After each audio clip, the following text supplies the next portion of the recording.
So, hello everyone! Magandang gabi po sa ating lahat. Narito naman si Len para sa ating ika-82nd day na ating sharing ng devotion video. Dahil medyo malamig-lamig na naman dahil sa aircon ay baka tayo uh, magkaroon ng ibang pakiramdam. So, nag-jacket na naman po muna tayo.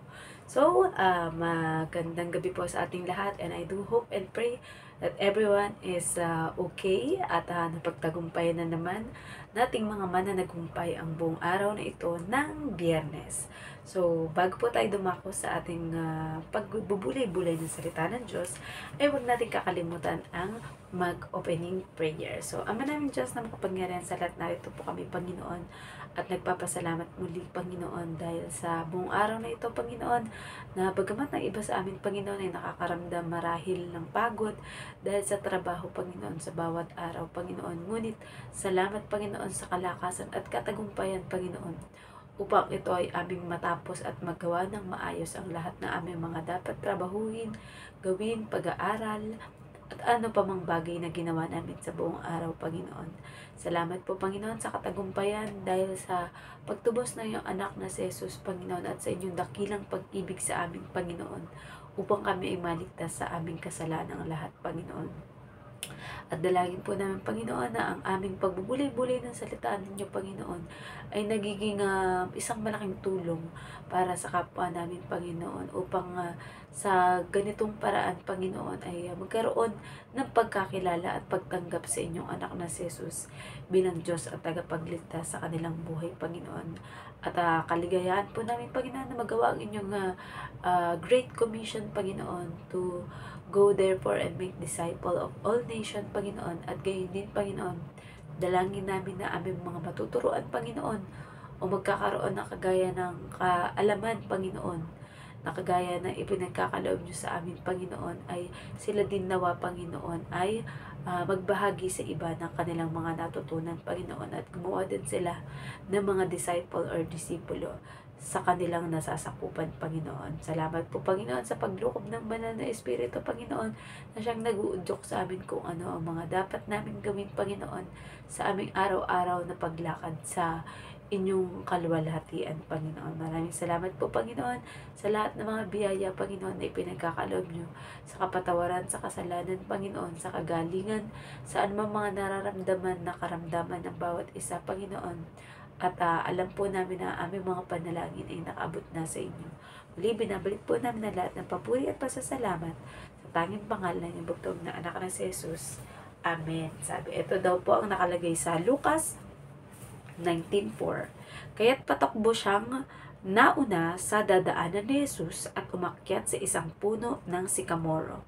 Message, ang naisip daw na paraan ni Zaccheo ay mauna siyang tumakbo sa dadaanan ni Jesus at umakyat siya sa isang puno ng sikamoro. Application.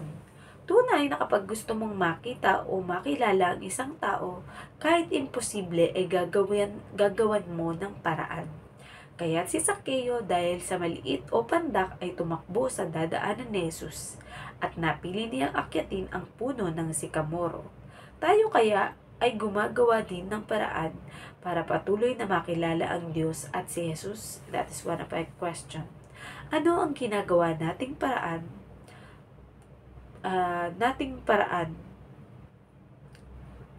Kahit di man tayo umakyat ng puno para mapansin ng Diyos, ang pananalangin at pagbubulay-bulay na salita ng Diyos ang paraan para lubos nating makilala ang Diyos.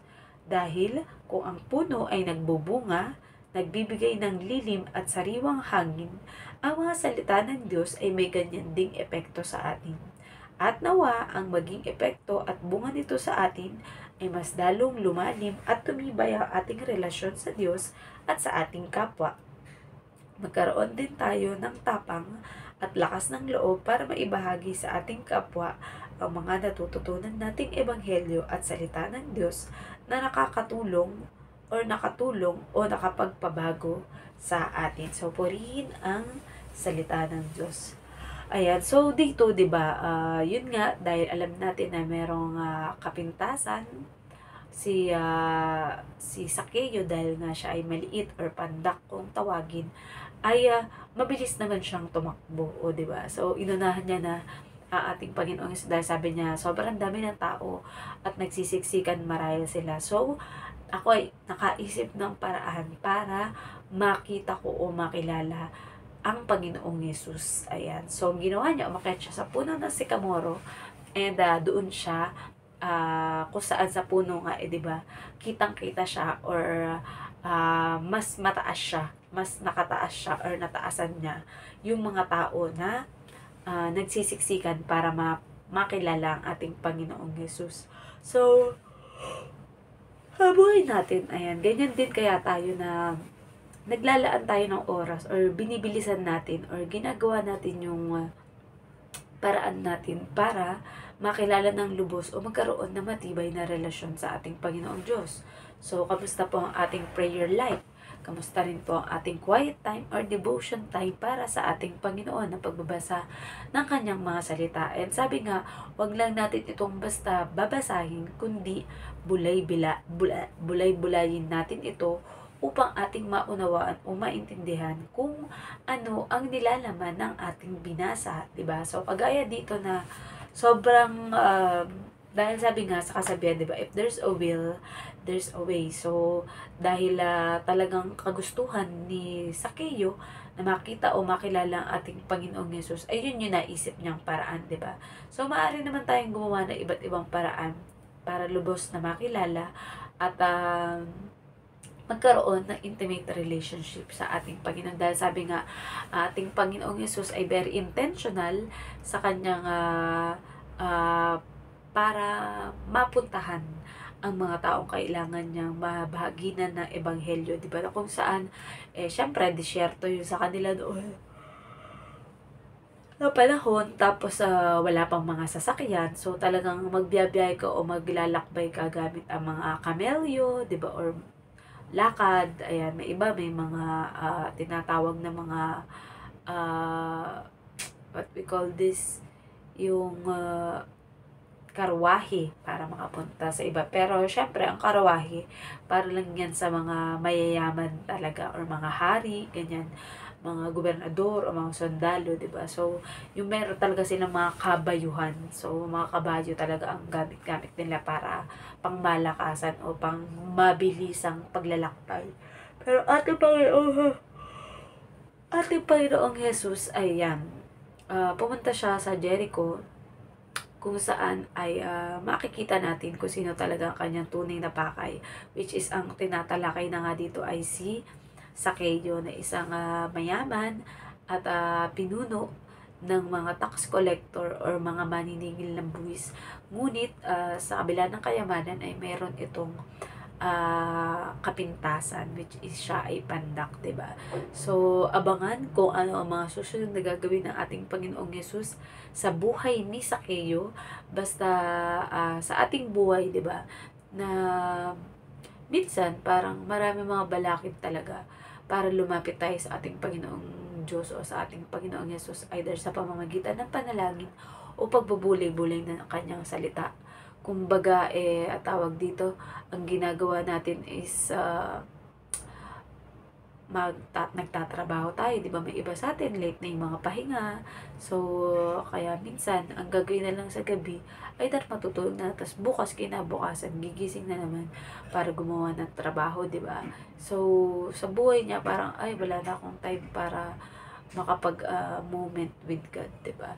Pero, sabi nga, kung gusto talaga natin, ay magagawa talaga tayo ng paraan. Pero, syempre, nauunawa naman ng ating Panginoong Diyos kung talagang walang-wala tayong pagkakataon. Pero sabi ko nga, di ba, sobrang ang cellphone naman or gadget, lagi-lagi nating gamit or lagi-lagi nating dala. So, pwede tayong isip ng paraan yan. Halimbawa, kagaya sa ginagawa kong paraan na nagbo-bluetooth headset ako para makinig ng mga preaching at mga awitin or mga kanta ng ating church or na ibang mga kanta na iba't ibang mga churches, kasi yung line up ng kanta bilang tambourine dancer kailangan naming mapakinggan para sa gayon ay malalapatan ng tamang steps ng tambourine. So ayun, 'di ba? Isip lang tayo ng paraan kung may iba naman habang ikaw ay kumakain, di ba? Imbis na puro tayo FB na FB or punta ng punta sa ibang mga apps like kagaya iba yung mga super nag-gay games, di ba? Yung maglaan talaga tayo. Iba kasi talaga kapag naglaan tayo ng oras para lubos na nating makilala at magkaroon tayo ng matibay na relasyon sa ating Panginoong Diyos. Kasi ang tawag dito, iba yung ganong moment natin with God. Kumbaga, doon mas nagiging isa tayo sa ating Panginoong Diyos or sa ating Panginoong Yesus dahil may magiging maayos or two-way na pag-uusap at pagtibay ng relasyon natin, 'di ba? Sabi nga kung sa mag-boyfriend or sa mag-asawa, 'di ba? Ay lagi kayo nag-uusap na kumbaga kulang ang isang buong araw para kayo ay magkasama or magkausap. Dapat sa ating Panginoong Jesus o sa ating Panginoong Diyos din ay naglalaan tayo ng ganyang oras, 'di ba? Na kahit sabihin mo na kahit konting oras lang or konting minuto para sa ating Panginoong Diyos, basta makadaupang palad mo lang siya and marinig mo yung mga mensahe na nais ipahatid sa iyo ng ating Panginoon Diyos. Siyempre, yun din is magiging gabay natin para sa ating pang-araw-araw na buhay, di ba? Na kung saan ay nagkakaroon tayo ng tamang desisyon sa bawat araw or yung mga plano natin is nagkakaroon siya ng matibay na pundasyon para magawa mo or mapatupad mo sa iyong buhay, di ba? And sabi nga, ang bawat buhay natin at bawat araw ng ating buhay ay dapat inilalaan natin sa Panginoon. Bawat mga desisyon, plano natin, at mga gagawin natin ay dapat iniisip natin na ginagawa natin ito para sa ating Panginoong Diyos. Yung kumbaga, sa buhay natin tayo ay naglalakbay lang dito sa mundo at ang Panginoon ang driver ng ating buhay. Kumbaga, alam niya kung saan niya tayong ruta dapat idaan, di ba? And yung ating magiging final destination kung saan ay para sa papunta sa kaharian ng ating Panginoong Diyos na kung saan doon tayo ay mamumuhay ng higit na mas masaya, higit na mas payapa at wala na ang mga paghihirap at mga sakit at problema di gaya na naranasan natin sa mundo ito. Pero sabi nga, ang buhay man natin dito ay puno ng mga pasikot-sikot, puno ng mga hadlang. Pero pag napagtagumpayan natin yun, masasabi natin na worth it na hinayaan natin na ang Diyos ang mag-drive ng buhay natin, 'di ba? Dahil syempre, wala namang ganda ating Panginoong Diyos sa atin kundi para sa ikabubuti natin at ikasasaya natin. So, ipagkatiwala lang natin ang lahat ng bagay sa ating Panginoong Diyos and basta gawin lang natin yung mga dapat natin gawin para sa bawat araw ng may kahusayan at ito ay parang ginagawa natin bilang paglilingkod sa ating Panginoong Diyos. Kagaya tayo, bilang pinagkalooban ng Diyos na magkaroon ng sariling kwarto sa aking amo at maagang nakakapagpahinga. So, tayo ay i-dedicate natin ang ating sarili na magkaroon ng devotion bawat gabi para matulungan ang ating kapwa na mabahaginan ng salita ng Diyos, diba? Na kung saan ito sila ang magdidesisyon kung nais nila ito ay magkaroon ng pagbabago sa kanilang puso at isip at sa kanilang mga aksyon at desisyon na ginagawa sa buhay. So, hanggang dyan na lamang po ating sharing ng devotion video and bukas po uli. So, wag po natin kakalimutan ang manalangin at magpasalamat sa Diyos for our closing prayer. Ang namin Diyos na makapangyarihan sa lahat, muli nagpapasalamat po kami Panginoon. At salamat Panginoon na ito ay isang eye-opener para sa bawat isa sa amin Panginoon na sa aming sarili ba ay aming sinasaliksik Panginoon kung kami ba ay may malalim na relasyon sa inyo, Panginoon, o kung kahit papaano ba ay gumagawa kami ng paraan, Panginoon, para makilala kayo, o makita o mapansin ninyo kami, Panginoon. At kung sakali mang wala, Panginoon, dahil sa anumang mga kadahilanan, Panginoon, tulungan niyo po kami, Panginoon, na magkaroon kami ng ilaang oras o panahon para magbulay-bulay ng inyong salita, Panginoon. Nang sa gayon, Panginoon, na hindi kami maging malnourished, Panginoon, sa pagkain ng aming espiritu, Panginoon, na hindi lamang ang aming physical na katawan ang aming binubusog, Panginoon, ngunit lalong higit ang aming espiritual ay dapat naming busugin, Panginoon, ng inyong mga salita, Panginoon, na siyang magbibigay lakas, Panginoon, upang mapagtagumpayan namin ang anumang mga pagsubok o problema na aming pagdadaanan, Panginoon. And salamat po, Panginoon, for using our life, Panginoon, for giving us wisdom, Panginoon, para sa pagbabahagi ng inyong mga salita, Panginoon. Thank you, Lord God, for the boldness, for the humbleness, Panginoon, ay laging ipagkaloob sa amin, Panginoon, upang hindi ang aming sarili ang aming itaas, Panginoon, kundi kayo at ang tinapos na gawa ng iyong anak na si Jesus sa krus, Panginoon, upang tubusin kami sa aming kasalanan kahit kami man ay hindi karapat-dapat dahil kami ay makasalanan, Panginoon. Pero salamat, Panginoon, dahil sa kabila ng lahat ng ito, Panginoon, ay kayo pa rin ang nagbigay, Panginoon, ng iyong bugtong na anak upang maging masamyong alay, Panginoon, at maging katanggap-tanggap na alay na kung saan dahil sa kanyang righteousness, Panginoon, kami ay naging righteous, Panginoon, dahil siya ay walang bahid ng kasalanan, Panginoon, ay dinamitan na kami ng kanyang kalwalatian, Panginoon, upang maging malinis din at wala na kayong makitang bahid sa amin ng kasalanan, kundi ang nakikita nyo na ay ang dugo ng inyong anak na si Jesus na inialay para sa amin, Panginoon. Kulang pa, Panginoon, ang aming buhay para mapasalamatan kayo, Panginoon. Kaya nawa po, Panginoon, ay ang buhay namin ay maging kalugod-lugod din sa inyong paningin, Panginoon. At aming mga ginagawa, Panginoon, ay nakapagpapasaya sa inyo, Panginoon, at hindi nakakapagpalungkot sa inyo, Panginoon. Kayo po ang laging maghari, Panginoon, sa buhay namin, Panginoon. At lagi niyo pong ibigay sa amin, Panginoon, ang katugunan sa aming mga kasalanan na wala.